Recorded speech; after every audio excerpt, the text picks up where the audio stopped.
सभी छात्रों को नमस्कार।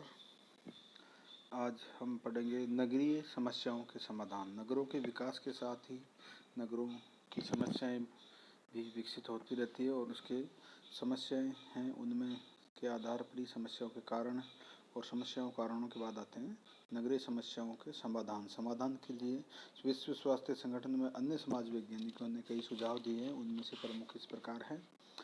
पहला है नगरीय एवं क्षेत्रीय योजनाएं। नगरों की आधारभूत समस्या बढ़ती हुई जनसंख्या तथा जनसंख्या के घनत्व में निरंतर वृद्धि की है। इसको रोकने के लिए आवश्यक है कि योजनाएं दो स्तरों पर बनाई जाए। पहला नगरीय योजनाएं और दूसरा है क्षेत्रीय योजनाएं। नगरीय योजनाओं के द्वारा नगरों की आवास की समस्या, गंदी बस्तियों में रहने वाले लोगों को मकान उपलब्ध करवाना, गंदे पानी एवं मल के निकास की व्यवस्था, कचरे को नष्ट करने के लिए कार्यक्रम आदि के द्वारा समाधान करना है। क्षेत्रीय योजनाओं द्वारा ग्रामीण संख्या को घनी आबादी वाले नगरों में जाने से रोकने के लिए भिन्न भिन्न क्षेत्रों में व्यवसाय उपलब्ध कराया जाए। इससे नगरों पर बढ़ता जनसंख्या का दबाव कम हो सकेगा। नेक्स्ट आता है उद्योगों को अन्य क्षेत्रों में प्रोत्साहित करना। यानी कि हम कह सकते हैं कि नगरीय समस्याओं के समाधान के लिए जो औद्योगिक क्षेत्र है या नए उद्योगों को नगरों की एक सीमा के बाद खुलने से रोका जाए, वह अन्य क्षेत्रों में सुविधा देकर खोले जाएं। यानी औद्योगिक क्षेत्र बसाए जाएं और इसके लिए प्रोत्साहित किया जाए। उद्योगों का विकेंद्रीकरण किया जाए। इससे नगरों में ग्रामीणों का आना रुक सकेगा, वह अनेक नगरीय समस्याएं बढ़ने से रुक जाएगी। वित्तीय साधनों की व्यवस्था। नगरों की अनेक समस्याओं का कारण वित्तीय साधनों का अभाव है, जिसके कारण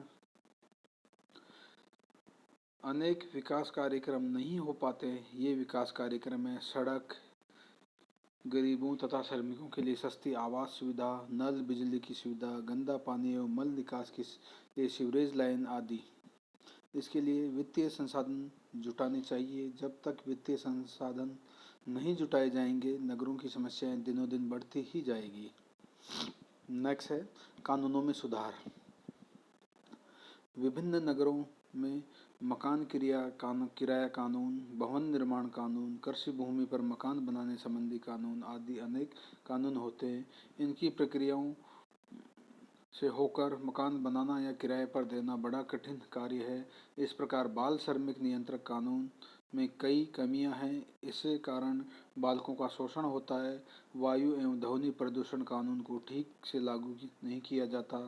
संबंधित सरकार को इन विभिन्न कानूनों में संशोधन करके इन्हें व्यावसायिक एवं उपयोगी बनाना चाहिए, जिससे विभिन्न कानूनों में सुधार करना एवं नए कानूनों का निर्माण करना व नगरीय समस्याओं के समाधान के लिए अति आवश्यक है।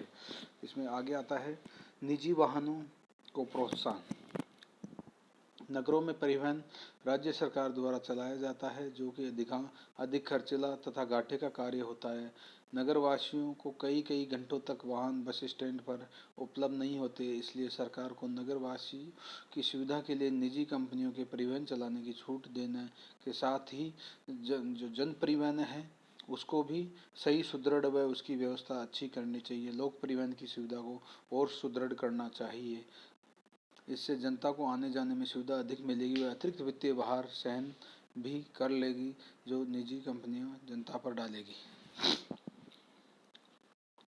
विश्व स्वास्थ्य संगठन भी नगरीय जो सुधार है, नगरीय सामाजिक समस्याएं उनको समाधान के लिए स्वस्थ नगर के रूप में बताया है। उसे हम देखते हैं कि विश्व स्वास्थ्य संगठन ने लगभग एक दशक पूर्व स्वस्थ नगर योजना प्रारंभ की थी।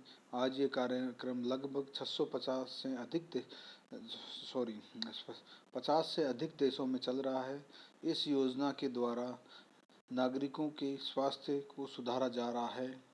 संगठन के अनुसार स्वस्थ नगर का निर्माण करने के लिए नगर से संबंधित पर्यावरण एवं सामाजिक एवं आर्थिक पहलू को सुदृढ़ करना होगा। जब तक व्यक्ति के नगर के व्यक्ति, सरकार तथा विभिन्न संस्थाएं सब मिलकर नगरों की समस्याओं को समाप्त करने का प्रयास नहीं करेगी, तब तक कुछ नहीं हो सकता। इस संगठन ने नगरीय समस्याओं के समाधान के लिए कुछ सुझाव दिए। उनमें प्रमुख है संगठनों के प्रयास। इसमें सरकारी एवं गैर सरकारी संगठनों, स्वयंसेवी संस्थाओं, जन चेतना जागृत करनी चाहिए। ऐसे में नगरों में स्वास्थ्य की समस्या पर विचार गोष्ठी एवं चर्चा करके विचार मंचों द्वारा सुझाव आमंत्रित करके कर सकते हैं। उसी तरह नेक्स्ट है प्रदूषण पर नियंत्रण। पर्यावरण को प्रदूषित करने वाले कारकों तथा कारणों को नियंत्रित करने के लिए संबंधित सरकारों तथा संगठनों को अंकुश लगाना चाहिए, जन चेतना करनी चाहिए, कठोर अधिनियम पारित करने चाहिए। ऐसा करने पर सरकार का कर्तव्य एवं नैतिक दायित्व भी है। नियम पारित करना ही पर्याप्त नहीं है, सरकार को कठोरता से उन्हें क्रियान्वित भी करना चाहिए। सभी प्रकार के प्रदूषणों को नियंत्रित करना चाहिए। नेक्स्ट है जनसंख्या दबाव एवं प्रव्रजन पर नियंत्रण। विभिन्न संस्थाओं एवं सरकार को नगरों पर बढ़ते जनसंख्या के दबाव को कम करने के लिए ग्रामवासियों के प्रव्रजन को रोकने के लिए ग्रामों में रोजगार उपलब्ध कराने के लिए ठोस कदम उठाने चाहिए, जिससे नगरों जैसी आवश्यकताओं की पर्याप्त सुविधाएं की आपूर्ति गाँव में ही उपलब्ध करानी चाहिए।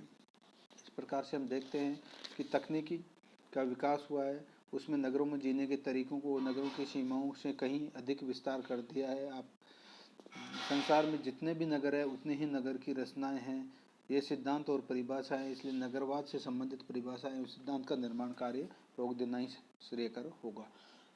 आज के लिए हम इतना ही और आगे पढ़ेंगे।